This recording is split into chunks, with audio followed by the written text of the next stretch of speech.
Hi, this is Tony and Ian from Tektronix. Hey, how you doing today? We're excited to be here. We've got a new video and it spans 40 years. It does. So the story starts at the part closest to us, the mixed domain oscilloscope, the MDO. Something that you've probably heard us talk about before. One of the things we've mentioned is that it can show frequency and time domain data together. And we found out that there's an oscilloscope that Tektronix made in the 70s called the 7000 series that could also, in a very different way and for a completely different reason, show frequency and time domain data together. And we thought, what a great thing to do a video on. Great. So one question, where are we going to find a 7000 series? Exactly. And in our own backyard, not even 3 or 4 miles from here, we're at the Beaverton campus, is the VintageTEK Museum. So we thought we would take a trip down there and see if they could do a demo of the 7000 series. And they've asked us about the MDO before, so we thought we could do a demo of the MDO for them. Hey guys. Hey guys, how are you? Hey Ed. I'm Ed Sinclair, Indeed. the co-founder. How do you do, Ian? Tony. Tony? Yes. I'm Stan Griffiths. Stan Griffiths, he's the Tony. co-founder. Nice to meet you. Stan, Ian, nice to meet you. Ian, nice to meet you. Bruce Bauer, one of our engineers. Bruce, volunteers here. bottle washer. Excellent. Current engineer in bottle washer. Yeah. Right from the first glance, I can't believe all the stuff they have in here. It's amazing. They've got hardware from every decade of Tektronix's history, right up to the 1980s. And the instruments are in gorgeous condition, they still run great, and they have a lot of them hooked up so that you can see the instruments operate. So we're going to walk through and see a lot of these instruments, but first I think let's just jump right into the reason that we're here, right? To see the 7000. We've had the capability of running spectrum analysis in mainframes and time domain all the way back into 1964. The larger 04 mainframes all had 4 plug-in holes. The left 2 holes were for vertical amplifier plug-ins. And was that easy? You pull this little tab? Oh yes, that's very simple. Wow. Just pull the tab and that's it. Okay. And then on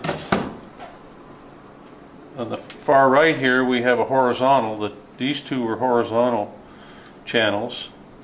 And here's the time base. But here is a spectrum analyzer plug-in that utilizes 1 vertical channel and 1 horizontal sweep channel. This was one of the first swept front-end systems. Now when you say swept front end, this is as opposed to the older swept IF approach. Correct. All of the spectrum analyzers before the mid-70s that Tektronix provided from 64 on to the early 70s were of the swept IF variety. And as you can see, these are pretty jam-packed systems. Oh, there's a circuit diagram on there. I love that. Now this 7104 didn't come around until 1985. The reason we picked this because it has 1 gigahertz real-time bandwidth. Right. But it's emblematic of that series of modular Yes, scopes. yeah. And do you guys have a collection here of all the different modules that do fit in here? How Most. many different ones were there? 30 plus. Oh, 30 different ones? Oh yes. So differential amplifiers, current amplifiers, all kinds of different things. Then later on, they even actually made logic analyzer plugins that would make this a logic analyzer. We're looking at a kind of a frequency hopping signal. We're looking at a frequency modulated signal that's modulated by square wave. So it's hopping. Yeah, you brought this great new generator that we didn't have. You can see in the time domain here, as it reached the right edge of the screen, there's a little bit of divergence as we see the high frequency or the low frequency. And in the frequency display, we can see both frequencies present as the carrier is hopping back and forth between the 2. It's been 40 years since I've made that demonstration, so I don't even know that I remember all of it. Wow, that was amazing. A lot of history there. Yeah, I was really fascinated by Ed's demo. And he talked about swept front end. Yes. So traditional spectrum analyzers work by tuning their circuitry across a whole range of frequencies. So that's called sweeping. Okay, kind of like when you're in your radio and you're turning it to a different channel. Exactly. Right. A lot like that, just over and over again. I gotcha. But the catch is that we're looking at very high frequencies and the instrument runs at a lower frequency. So we got to do something right in there. Right, we got to convert it. Exactly. Yes. So that's the other stage of traditional spectrum analysis is down conversion, which is just taking a high frequency signal and turning it into a lower one. That seems a little bit complicated. Was there disadvantages to that? How was Well, that? it's all about the order that you do it in. Now, based on the limitations of hardware at the time, they had to down convert and then sweep. This is before the 7000 series came along, and that was called a swept IF architecture. Oh, okay, okay. And it did have some disadvantages, and Ed really says it best, so we're going to let him say it. Okay, great. And it was very difficult as a field engineer like myself to demonstrate those products.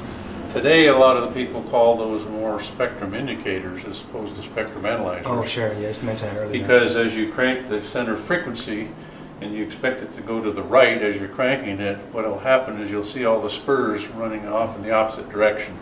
Sure. And trying to help the customer interpret all that was pretty difficult.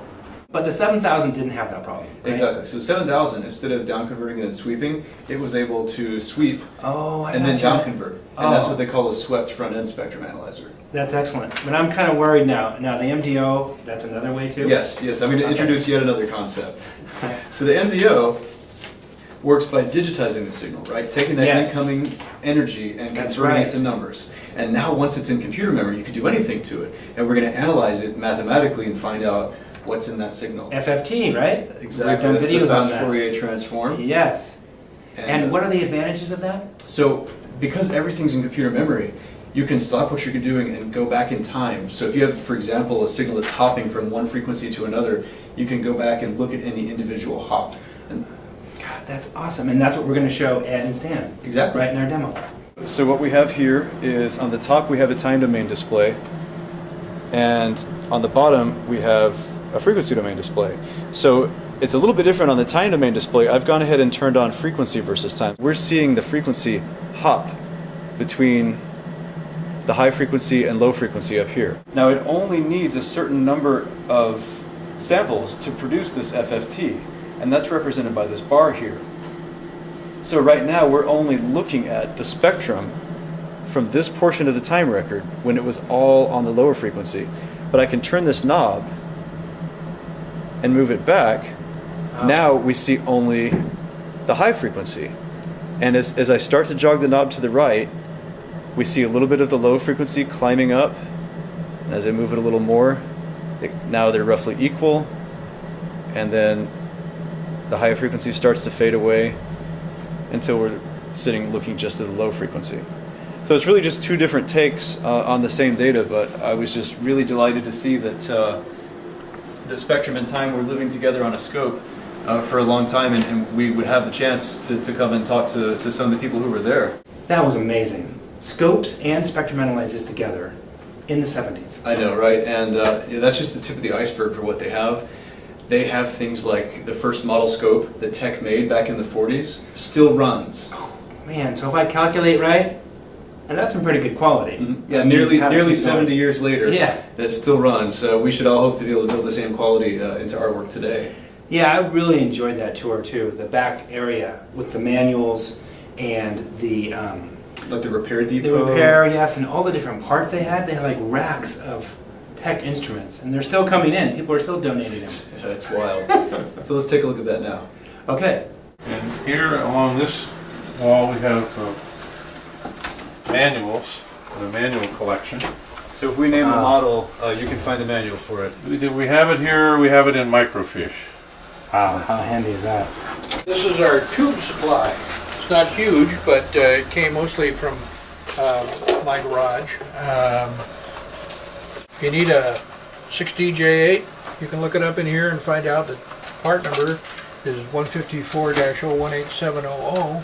That's done by numerical order, so 187 is down here somewhere. Right here. You had that memorized, didn't you? I do. This is a B-phase early prototype instrument. In order to remind himself and help ensure Tektronix would be sold as a Tech instrument, he painted it yellow. I had one of these kits when I was a sales engineer in 1970. I would carry these in every day to visit my customer, Western Electric, and what I would do is would draw parts from it to make a failing instrument function again right on the spot. This one here, it's dead because MOSTEC ROMs don't remember. after a while. Oh. And so we're going to have to shoot some programmable ROMs to take its place. And luckily we have another instrument of the same variety that works. The ROMs are still alive. It was just so much fun seeing all those old instruments and parts. It was a real slice of history, you know? Oh man, it was technical, but we also saw so many other things. You were talking about the people and the camaraderie and the culture, right? Oh, the culture. All the souvenirs and just the, stuff that's beyond the instrument. It was amazing. And, every single one of those pieces has a story behind it, and we couldn't resist showing you a few of those. Let's take a look at some of these. Because you guys are trying to complete the whole story, not just the instruments, but the whole kind of culture at Tektronix. Yep. And these are such a big part of that too, these items here. Do you have a few favorites that you could show us? Well, this is kind of a neat one right here. This is a Tektronix slide rule. It's not really a Tek slide rule, it's a K&E. If I wanted to multiply 2 and 3. The left index right over the 2, come up here to the 3, and right below it is 6. Oh, jeez. So That's before calculators, right? This is a calculator. It is, yeah. There's a deck of cards and a couple of poker chips that are Tektronix. It's a book of matches. Wow. And, What is that, the 422 on there? Yes, and here's one that actually has a couple of matches left in it. Oh, man. The interesting thing about this is that there's a typo in the text up here. It says high wiring rate.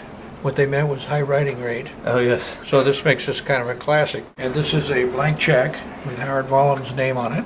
Wow, that's great. Obviously a closed account, but he didn't sign it either, so we can't really fill out an amount. Right. It would be nice if we could, because we could use 5 times as much floor space. Down here at this end is a collection of length of service pins. It's not a complete collection, but probably the best one we have in here is this one right here. I think it's a 25-year pin, but if you look closely at it, it's a pen knife, and you'll find there's 2 emeralds and a diamond on it. Wow. I always refer to this as the corporate aircraft, because Tektronix never actually had a corporate aircraft. So this is Tech Force 1, right here. Yes. And it's the only one left as far as I know. Yeah. This is a circuiter. It's actually a circuit computer. It was the scales are made so that you can do various calculations that are unique to circuits you'd find on oscilloscopes. Tektronix indeed does hold the patent on styrofoam peanuts packing material. Here's a neat little thing that Tektronix used to do for their employees. It's called a You Done Good Award, and it was any manager could acquire one of these and celebrate a job well done by one of his employees. There is a wise guy engineer in every group, and they always have a better way to do it. So there is another form on the back side of this, not official Tektronix, but this is the You Screwed Up Award. And down here, I really like the wording that it says right here, and everybody knows it, we have it on file. Tell me about this. Okay, we had a guy in Tech whose name was Greg. What is his last name? Right there, Thompson. This is a lot like Dilbert. But in real life. Oh yeah, I mean, every Dilbert. situation in here you could identify with. Somebody could, and it's he was a very talented cartoonist, and the only place that I know of that his cartoons appeared was in Tech Week, and eventually he made a book of all the cartoons, and here it is. This is a collection of, oh gosh, I don't know, 50 or 60, maybe more, maybe 100 Tektronix cups. Do you have a favorite, Stan? Well, I do. You see this one here? This is one I acquired at the 1985, I think it was 88, Masters Convention, and it's got all the names of all the people that attended, and I'm right there. I'm on it. That's Somewhere. terrific. There I am, Stan Griffiths. Well, guys, thank you so much for having us. Well, thanks for coming. We've had a blast, and thank you especially for safeguarding what Tech has built and what we hope we're continuing to build over the years. Folks can find out about this place at vintagetech.org. Yeah. It's been a blast, so thanks so much, Bruce. Hey, it's been great. Thanks, Bruce. Thanks. Come back again.